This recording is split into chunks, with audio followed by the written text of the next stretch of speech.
তোমাদের রব বলছে ইল্লা মান তাব, যেই ব্যক্তি জানা করতো কিন্তু জানা ছেড়ে দিয়েছে, ফিরে এসেছে। ইল্লা মান তাব, যে ব্যক্তি এক ওয়াক্ত নামাজও পড়তো না কিন্তু এই এখন থেকে আল্লাহর কাছে ক্ষমা চেয়ে নামাজ পড়া শুরু করেছে। ইল্লা মান তাব,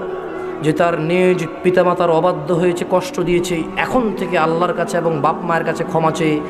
এখন থেকে বাপ মায়ের সাথে ভালো আচরণ শুরু করেছে এবং রবের কাছে ক্ষমা চেয়েছে। ইল্লা মান তাব,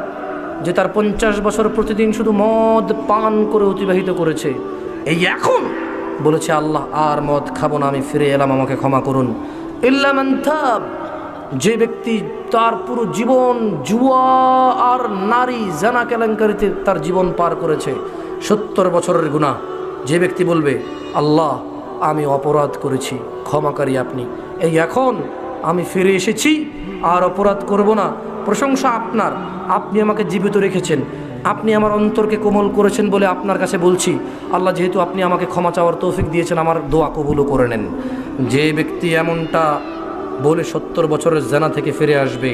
আল্লাহ বলছে যে ওয়া আমানা, অপরাধ যাই হোক না কেন, অপরাধ যা হোক না কেন, অপরাধ যত বেশি হোক না কেন, আল্লাহ বলছে ওয়া আমিলা, যদি অপরাধ থেকে ফিরে এসে কিছু ভালো কাজকর্ম করে, ওয়া আমিলা আমালান সালিহা, কিছু ভালো কাজকর্ম করে, আল্লাহ বলছে ফাউলাইকা ইউবাদদিলুল্লাহু সাইয়্যাতিহিম হাসানাত, আল্লাহ এর 70 বছরের গুনাহকে নেকিতে পরিবর্তন করে দেবে।